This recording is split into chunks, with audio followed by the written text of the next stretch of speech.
اعوذ باللہ من الشیطان الرجیم بسم اللہ الرحمن الرحیم الحمد للہ رب العالمین رب یسر ولا تعسر وتمم بالخیر۔ انشاءاللہ آج سے تاریخ علم اصول کے نام سے ہم درس کا آغاز کرنے جا رہے ہیں۔ ایک یہ موضوع انتہائی اہمیت کا حامل ہے کہ ہر علم کی تاریخ جاننا بہت ضروری ہے۔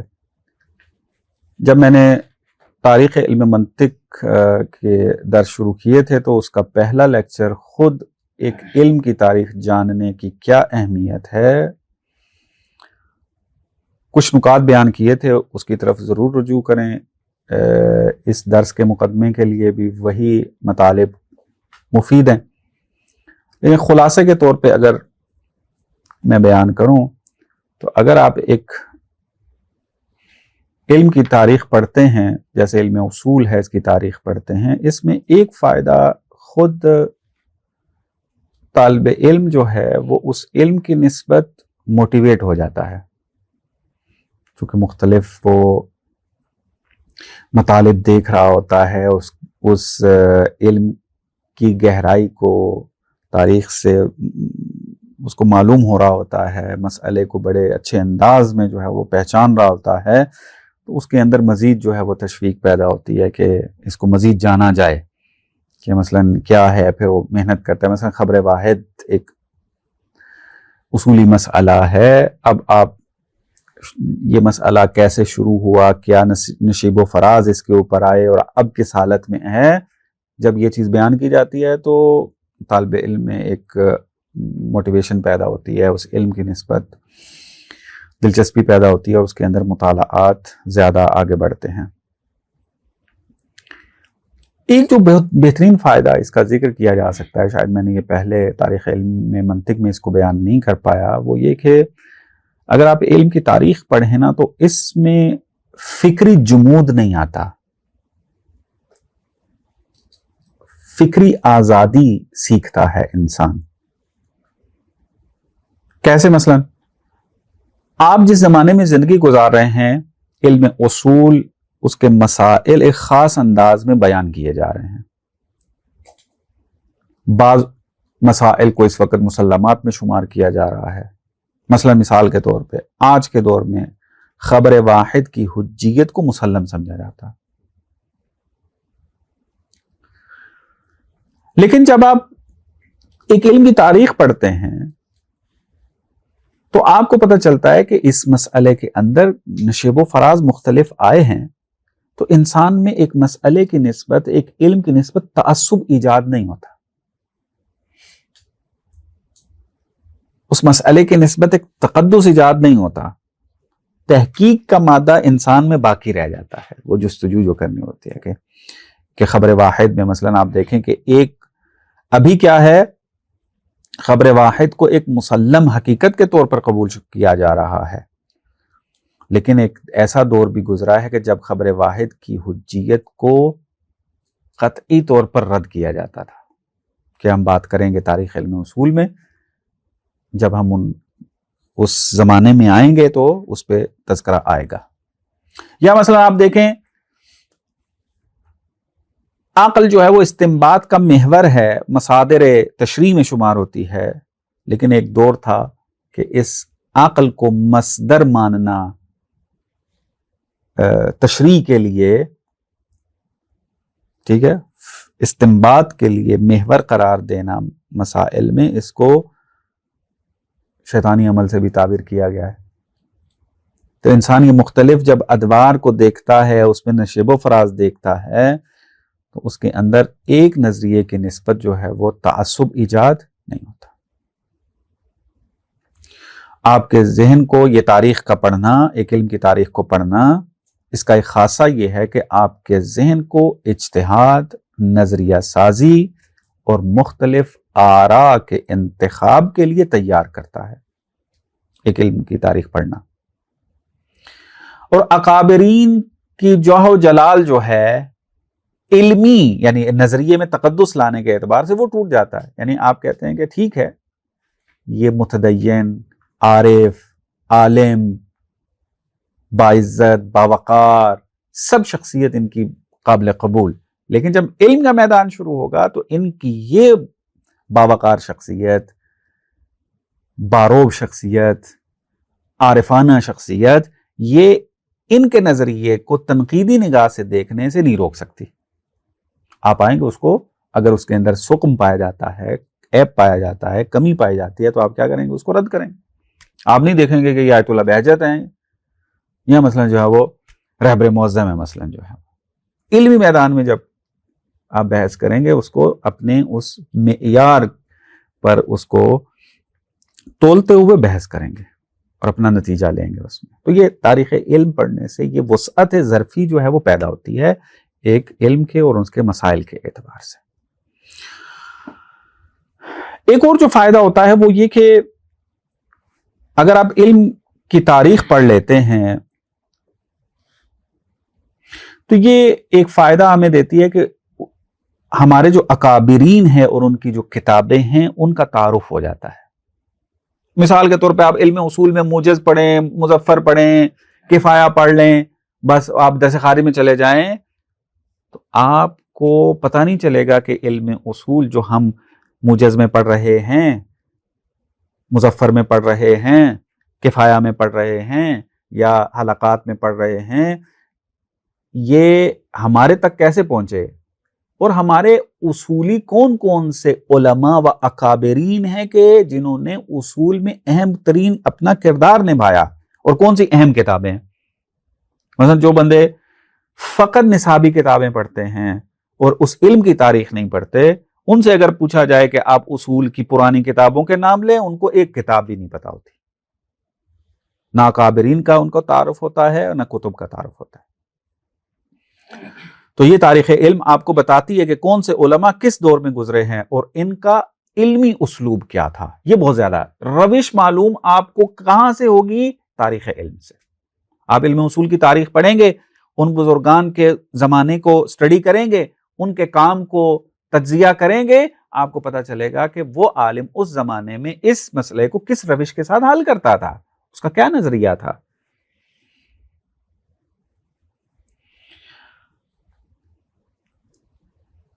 لہذا اس شناخت کا فائدہ پھر ہمیں کیا ملتا ہے کہ علماء کو جاننا، ان کے اسلوب کو جاننا. اس کا فائدہ کیا ہوتا ہے کہ آپ کسی بھی علم کے اکابرین کی آراء کو بہتر اانداز میں سمجھ، پرکھ اور تنقید کا نشانہ بنا سکتے ہیں. یعنی اگر اس کو تنقید کا ایک پہلو موجود ہے تو آپ اس کو تنقید بابصیرت ہو کے تنقید کریں گے.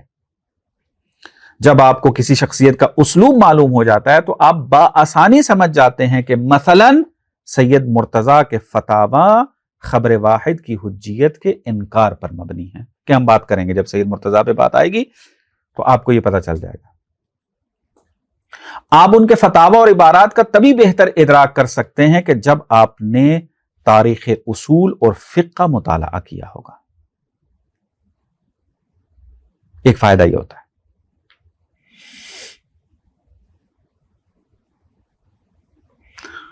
ایک اور جو فائدہ تاریخ علم پڑھنے سے حاصل ہوتا ہے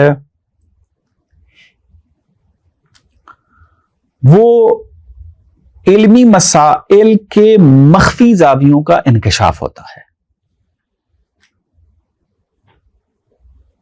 یعنی باریک بینیاں جو ہوتی ہیں نا ایک مسئلے کے اندر، وہ تاریخ علم پڑھ کے ہی سمجھ میں آتا ہے. مثلا اس عالم نے یہ نظریہ کیوں دیا، اس کا پس منظر کیا ہوتا ہے؟ حتماً اس کا پس منظر ہوتا ہے. اس کا پس منظر جاننے کے لیے آپ کو تاریخ علم پڑھنا پڑتی. لہذا تاریخ علم علمی مسائل کے جو بعض مخفی زاویے رہ جاتے ہیں ان کا انکشاف ہوتا ہے. اگر آپ تاریخ علمی پڑھیں گے بہت سارے ایسے زاویے ہوں گے اس مسئلے کے، آپ پر مخفی رہ جائیں گے، اور آپ جب اپنی ایک رائے کا اظہار کریں گے تو وہاں پر آپ ممکن ہے غلطی کر جائیں، کیونکہ ایک زاویے کی طرف آپ کو توجہ ضروری تھی، وہ توجہ آپ نہیں کر پائے. لہذا علمی مسائل کو جب انسان باریک بینی سے تاریخی تناظر میں دیکھتا ہے تو پھر اس میں انسان نئی ایجادات، ابداعات انجام دیتا ہے. یعنی انسان پھر ایک جدید نظر تک پہنچتا ہے. یہ ایک تاریخ علم علم کا پڑھنا کا فائدہ ہے اور اس کو پڑھیں. آپ لوگوں کے لیول پہ جو کتاب تاریخ علم اصول کے اندر مورد مطالعہ ہونی چاہیے، ایک ان میں حلقہ اولا ہے کہ جو آپ کی نصابی کتاب ہے، اس کا مقدمہ مختصر طور پر علم اصول کی ایک تاریخ ہے، اگرچہ اس میں زیادہ تفصیل نہیں ہے چونکہ فقط ایک مقدمے کے طور پر کچھ مطالب اس میں ذکر ہوئے ہیں. اور شہید صدر کی ہی ایک کتاب ہے، اس کو حتماً مطالعہ کریں.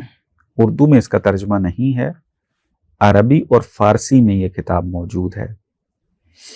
چونکہ AI موجود ہے، آپ اس کے ذریعے عربی کو بھی اسٹڈی کر سکتے ہیں. المعالم الجدیدہ یہ شہید صدر کی ایک اصولی کتاب ہے. اس میں انہوں نے علم اصول کی تاریخ کو بیان کیا ہے. لہذا آپ جب اصول پڑھ رہے ہوں تو حلقہ اولا تو آپ نصابی طور پہ پڑھیں گے، لیکن اس کے ساتھ ساتھ المعالم الجدیدہ جو ہے وہ حتماً مطالعہ رکھیں اس کا. بات واضح یہاں تک؟ یہ ایک مقدماتی بحث تھی جو آپ کی خدمت میں عرض کی ہے. اب آتے ہیں اصلی بحث کی طرف، تاریخ علم اصول کی طرف. علم اصول جیسا کہ آپ پڑھیں گے جا کر، علم اصول اس میں کیا ہوتا ہے؟ شہید صدر رحمت اللہ علیہ نے جو تعریف کی ہے علم اصول کی، وہ کیا ہے؟ العلم بالعناصر المشترکہ فی استنباط الحکم الشرعی، کہ استنباط حکم شرعی کے اندر وہ قواعد کہ جو مشترک حیثیت رکھتے ہیں ان کو جاننے کا نام ہے. یعنی وہ قواعد مشترک حیثیت رکھنے والے کہ جو حکم شرعی کے استنباط میں کام آتے ہیں، ان کو جاننے کا نام علم اصول ہے. یعنی علم اصول میں ان قواعد سے ڈسکس ہوتی ہے کہ جن قواعد کو استعمال کر کے آپ پھر قرآن و سنت سے فتاوی کو استنباط کریں گے. علم اصول ان قواعد کا مجموعہ ہے.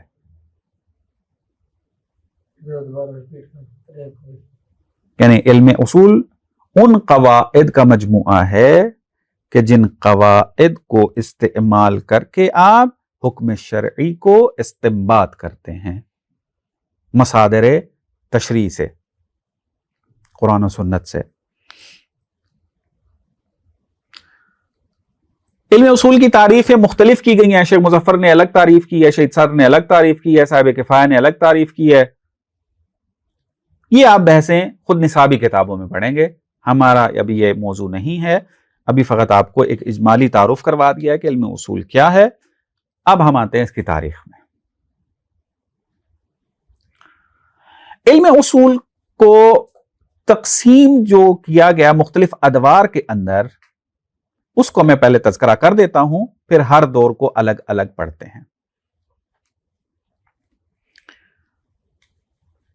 تقریباً شہید صدر نے اس کو 4 ادوار میں تقسیم کیا ہے اور بعض علماء نے اس کو 7 ادوار میں تقسیم کیا ہے.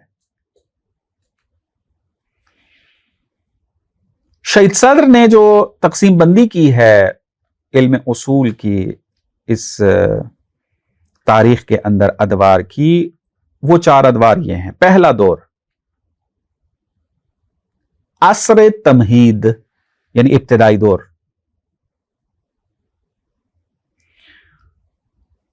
عصر تمہید کیا ہے؟ یہ علمی اصول کا وہ ابتدائی دور ہے کہ جب اصولی مباحث نے فقہ اور علم حدیث سے الگ ہو کر اپنی ایک مستقل حیثیت بنانا شروع کی، یعنی تشکیل پانا شروع کیا علم اصول نے.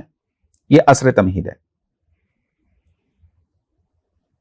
کہ یہ دور غیبت کبریٰ کے اوائل میں، یعنی 4 صدی ہجری میں وہاں سے شروع ہوتا ہے اور شیخ طوسی کے ظہور تک جاری رہتا ہے. یعنی شیخ طوسی تک یہ سلسلہ جاری رہتا ہے. عصر تمہید اس کو نام دیا.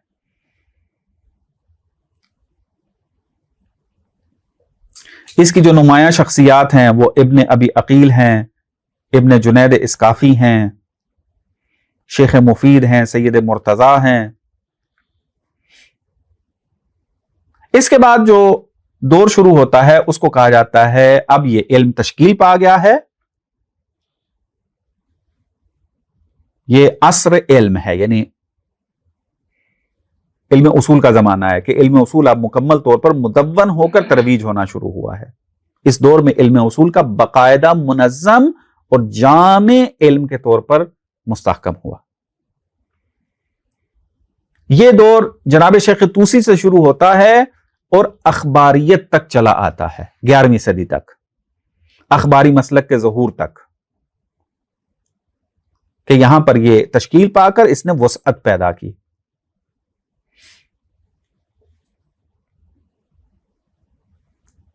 اور واضح؟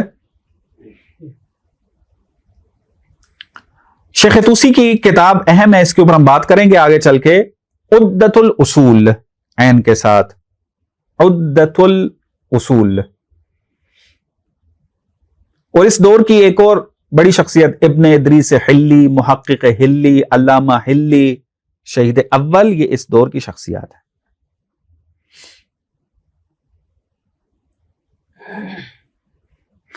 اس کے بعد تیسرا دور جو بیان ہوا وہ اس علم کا کمال اور پختگی کا دور ہے۔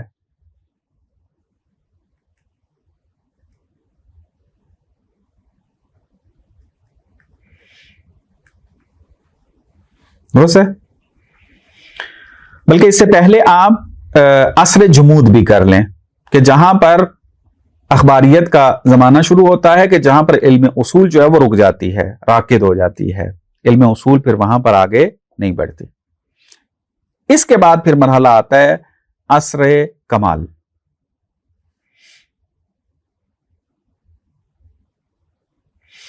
یہ جو عصر کمال اور پختگی ہے، یہ اصول کا جدید انتہائی عروج کا دور ہے، جس میں یہ علم اپنی بلوغت کی انتہا کو پہنچا۔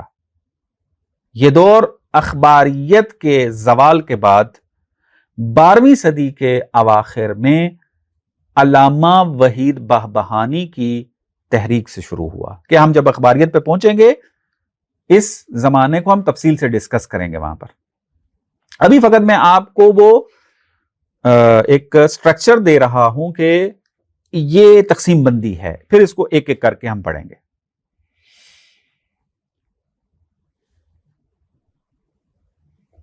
یہ جو دور ہے اس کی بنیادی جو شخصیات ہیں، جناب وحید بہبہانی ہے، شیخ انصاری ہیں، اخند خراسانی ہیں صاحب کفایہ، محقق نائینی ہیں، محقق عراقی ہیں، محقق اصفہانی ہیں،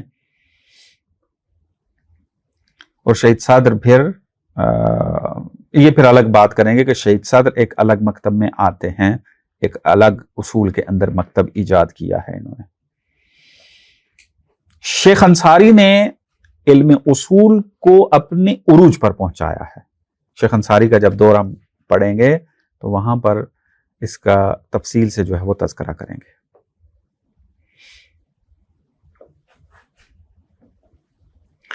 ایک اور جو تقسیم بیان کی گئی ہے وہ 7 ادوار کی ہے۔ میں تیزی سے فقط بیان کروں گا، اس کی تفصیل میں نہیں جاؤں گا، چونکہ ہم نے اصل محتوا کو دیکھنا ہے۔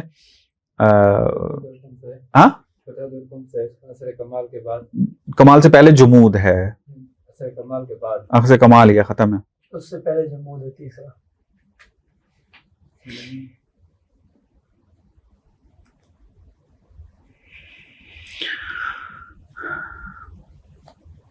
درست ہے؟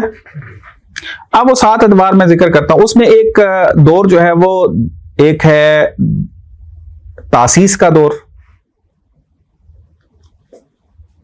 کہ جو آئمہ کا زمانہ ہے، کہ اس پہ بھی ہم بات شروع کریں گے۔ ایک دور ہے تصنیف کا، کہ جو آئمہ ہی کا زمانہ ہے لیکن وہاں پر کتابیں لکھی جانا شروع ہوئی ہیں۔ اس میں ہم پڑھیں گے کون کون سی شخصیات نمایاں ہیں، جیسے ہشام بن حکم ہے، جیسے یونس بن عبد الرحمن ہے، جو آئمہ کے صحابی ہیں۔ تیسرا دور کیا ہے؟ اس میں علم اصول جو ہے اس میں علم کلام کی آمیزش ہو جاتی ہے. اس کو دورہ اختلاط کہہ سکتے ہیں آپ. مختلط ہو جانا نا، مل جانا. کہ چوتھی اور پانچویں صدری ہجری کے دور میں علم اصول، علم کلام اور دیگر مکاتب فکر جیسے معتزلی ہیں، ان کے جو اصولی افکار ہیں ان کے ساتھ کیا ہو جاتا ہے؟ مختلط ہو جاتا ہے. کہ سید مرتضیٰ کی کتاب الذریعہ اور شیخ مفید نے اگرچہ شیعہ علم اصول کو مضبوط کیا، لیکن ان کی تحریروں پر علم کلام کا گہرا رنگ غالب تھا، اور بعض مسائل میں اہل سنت کی اصولی کتب کا اسلوب جو ہے ان کے اندر پایا جاتا ہے. وہ بعد میں ہم ڈسکس کریں گے سب سے آیا یہ بات درست ہے یا درست نہیں ہے. لیکن اس بندے نے جو ہے وہ اس کا ایک دور بنایا ہے اس کو. اس کے بعد چوتھا جو دور ذکر کرتے ہیں وہ دورہ استقلال ہے. یعنی یہ شیخ طوسی سے شروع ہوتا ہے. شیخ طوسی نے کیا کیا؟ عدت الاصول لکھ کر شیعہ علم اصول کو علم کلام اور اہل سنت کے اصولی طریقوں سے مکمل جدا کر کے ایک مستقل اور خود مختار حیثیت بخشی ہے. اور یہ علم اصول کے لیے ایک بڑا علمی ایک دور بنا. پانچواں دور جو ہے وہ جمود کا ہے، جہاں پر اخباریت آ جاتی ہے. کہ شیخ طوسی کے بعد 100 سال تک علماء شیخ طوسی کی ہیبت علمی کی وجہ سے جدید آراء کو نہ لا سکے. یہ جمود کا دور ہے، اور اس کے ساتھ ہی متصل پھر اخباریت کا زمانہ ہے. چھٹا دور جو ہے وہ دورہ جو ہے وہ تجدید کا دورہ ہے، جو وحید بہبہانی کا ہے، جس کو عصر کمال ہم نے پہلے بیان کیا ہے.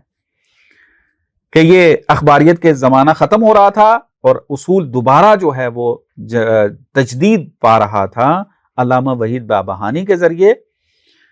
کہ یہ دور پھر جہاں سے شروع ہوتا ہے. اور ساتواں اور آخری دور جو ہے یہ کمال ہے. چھٹا وہ تجدید، نہضت مجدد، یعنی دوبارہ علم اصول. چونکہ اخباریت کا 100 سال کا جو زمانہ ہے اس میں علم اصول کی شدت سے مخالفت رہی ہے. اور ساتواں اور آخری دور جو ہے وہ عصر جدید ہے اور نیا عروج ہے اصول کو. اور اس کے اندر پھر باریک بینی کا دور ہے، یعنی اس کے اندر پھر گہرائی بہت زیادہ آئی ہے. کہ جو شیخ انصاری سے شروع ہوتا ہے. کہ شیخ انصاری نے پھر فرائد الاصول لکھ کر تفصیلی ترین اپنا جو ہے وہ علم اصول مدون کیا ہے. اور اس کے علاوہ بھی شیخ انصاری کی کتابیں موجود ہیں کہ وہاں ایک تو وسیع ہوا علم اصول اور ایک گہرا بہت زیادہ ہوا. اس کے بعد پھر جو ہے بڑی شخصیت وہ اخند خراسانی ہیں، محقق نائینی ہیں، محقق اصفہانی ہیں، اور شہید صدر ہیں. آج کی دور جی آج کے دور بھی شہید صدر ہیں. شہید صدر کے بعد ابھی تک کوئی بڑی شخصیت ابھی سامنے نہیں آئی ہے. ہم اب شروع کرتے ہیں علم اصول کے ابتدائی نقوش، بالکل ابتدائی دور.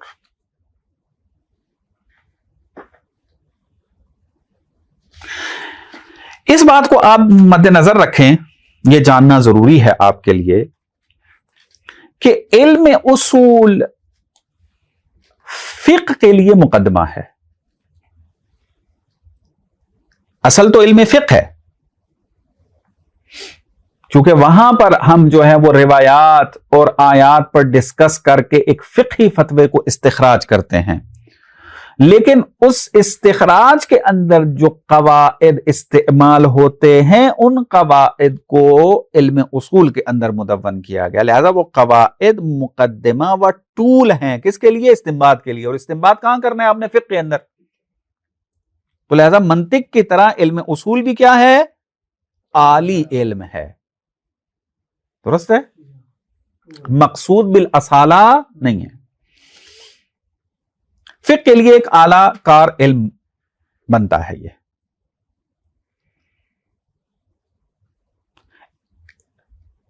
اس نقطے کو ذہن میں رکھیں کہ فقہ جو ہے وہ روایات کے بطن سے نکلی ہے. پہلے ہماری فقہ روایی ہوا کرتی تھی، روایات کی شکل میں. ہمارے فقہاء اگر فتاوی بھی بیان کرتے تھے تو روایات کی شکل میں بیان کرتے تھے. فقہ روائی ہوتی تھی. آہستہ آہستہ پھر اس روایت کے باطن سے پھر علم فقہ نکلی ہے. چونکہ مسئلے پھر کیا ہو گئے, روایت کے ذریعے بیان نہیں کیے جاتے تھے بلکہ فتوے کی صورت میں بیان کیے جاتے تھے, اور یہ علم فقہ جو ہے وہاں سے جنم لیتا ہے, اور پھر علم فقہ کے باطن سے علم اصول جنم لیتا ہے. پہلے علم اصول علم فقہ ہی کے اندر ڈسکس ہوتا تھا کہ جب ایک فقیہ ایک روایت کے اوپر ڈسکس کر کے فتویٰ استنباط کرتا تھا, اور جو قاعدہ وہ استعمال کرتا تھا علم فقہ میں ڈسکس کر دیتا تھا کہ میں کس قاعدے سے استفادہ کر کے اس فتوے کو استنباط کر رہا ہوں. وہیں پر عام و خاص کی بحث ہو جاتی تھی, وہیں پہ مطلق مقید کی بحث ہو جاتی تھی, وہیں پہ امر و نہیں کی بحث ہو جاتی تھی. قرآن بھی تو ہے روایت کے ساتھ. جی جی, قرآن و سنت دونوں. لیکن جب یہ قواعد آہستہ آہستہ پھیلنا شروع ہوئے, ظاہر سی بات ہے پھر بحث زیادہ ہونے لگی, سوالات اٹھ کے پھر اس کے جوابات شروع ہو گئے. جب یہ علم پھیلنا شروع ہوا تو علماء نے جس طرح روایت سے فقہ کو جدا کیا تاکہ اس کو ایک الگ مدون کر دیا, جو کہ علم پھیل گیا تھا فقہ کا, اسی طرح فقہ کے باطن میں جو فقہ کے اندر جو قواعد اصول پھر بہت زیادہ ہو گئے تھے, ان کو پھر الگ سے تدوین کر دیا گیا تاکہ اس کو الگ بحث کیا جائے اور پھر فقہ کے اندر تطبیق کیا جائے. اور اس کی پشت پر پھر کیا ہوتی ہے, روایات ہوتی ہیں, قرآن ہوتا ہے, قرآن کی آیات ہوتی ہیں. یہ چیز جو ہے آپ کے مد نظر ہونا چاہیے. پہلی صدی ہجری کے مسائل کیا تھے؟ پہلی صدی ہجری میں امام سجاد علیہ السلام کے شاگرد سعید ابن جبیر, جس کی وفات 95 ہجری میں ہوئی ہے, اس سے یہ مسئلہ نقل کیا گیا ہے کہ اگر کوئی ایسی معتبر حدیث موجود ہو جو کتاب اللہ کے عموم کے ساتھ مطابقت نہ رکھتی ہو تو کیا کرنا چاہیے. یعنی اس مسئلے کے اوپر اس نے گفتگو کی ہے. کیا غیر قطعی احادیث, یعنی جو صدوری اعتبار سے قطعی نہ ہوں, صدور کے اعتبار سے قطعی نہ ہوں, ان احادیث کے ذریعے قرآنی آیات کی تخصیص اور تقیید یعنی قید لگانا جائز ہے یا نہیں؟ یہ بحث کس نے کی ہے؟ سعید ابن جبیر, کہ جو کس کے شاگرد ہیں؟ امام سجاد علیہ السلام کے. ابھی تک علم اصول تدوین نہیں ہوا ہے, ابھی تک اس کو کتابی صورت میں, یہ عصر ہم بالکل وہ پہلے ابتدائی عصر کی بات کر رہے ہیں. یہ پہلی صدی کی ہجری کے اندر اصول کی کیفیت تھی.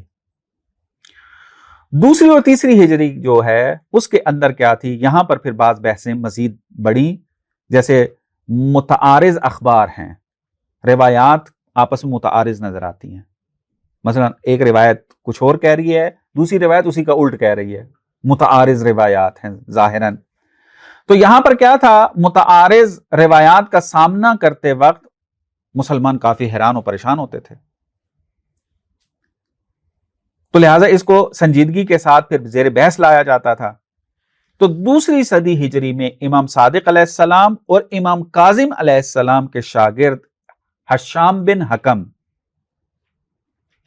کہ جو متوفا ہیں 199 میں 199 کے اندر, حشام بن حکم نے ایک کتاب لکھی الاخبار کیف تفتح,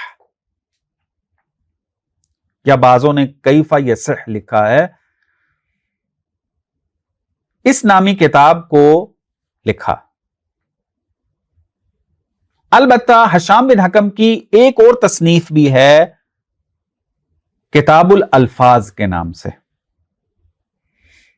لیکن بعض علماء فرماتے ہیں کہ یہ الفاظ کی بحث اصولی بحث ہے, کہ جو کہ آپ اصول کی ابتدا میں مباحث الفاظ پڑھتے ہیں, یا نہ یہ الفاظ کی کوئی اور بحث ہے. کہتے ہیں چونکہ کتاب ہم تک نہیں پہنچی ہم فیصلہ نہیں کر سکتے یہ کتاب الالفاظ اصولی کتاب ہے یا غیر اصولی کتاب ہے. لیکن بعض علماء نے اس کا نام دیکھ کر اس کو ذکر کیا ہے کہ ہشام بن حکم نے اصولی کتابیں لکھی ہیں. ایک تو اس میں یہ تھی الاخبار کیف تفتح، لیکن ایک جو ہے کتاب الالفاظ ہے. کتاب الالفاظ کے بارے میں اس میں تھوڑی تشکیک پائی جاتی ہے کہ آئے واقعاً اصولی مطالب پر لکھی گئی تھی یا کوئی اور اس کا مضمون تھا. اس کے بارے میں ہمارے چونکہ کتاب موجود نہیں ہے لہٰذا اس پر کوئی قطعی بات نہیں کی جا سکتی. سعید بن جبیر نے کیا جواب دیا تھا؟ وہ بحث ہے، اب یہ نہیں اس میں آگے وہ مدون کتابیں تو اس وقت نہیں تھی نا، اس میں کتاب تدوین یہاں سے ہونا شروع ہوئی ہے. مثلا ابھی ہمارے پاس جو لکھی ہوئی بعض کتابیں ملتی ہیں ہشام بن حکم کی ملتی ہے. اس وقت یہ بحث ہوتی تھی. سعید بن جبیر سے کسی نے نقل کیا کہ سعید بن جبیر ان دو مسئلوں کے بارے میں اس کی ایک رائے ذکر ہوئی ہے. بہرحال دوسری اور تیسری صدی کے فقہاء کے درمیان تعارض اخبار کی بحث سنجیدگی سے زیر بحث رہی ہے، اور امام رضا علیہ السلام کے شاگردوں میں سے یونس ابن عبد الرحمن کہ جو متوفا ہیں 208 ہجری میں، ان کے بارے میں ملتا ہے کہ ان کی ایک کتاب تھی اختلاف الحدیث، اور علل الحدیث کے نام سے بھی اس کو یاد کیا جاتا ہے. یعنی بعضوں نے علل الحدیث کا کہا ہے، بعض اس کو اختلاف الحدیث کے نام سے یاد کرتے ہیں.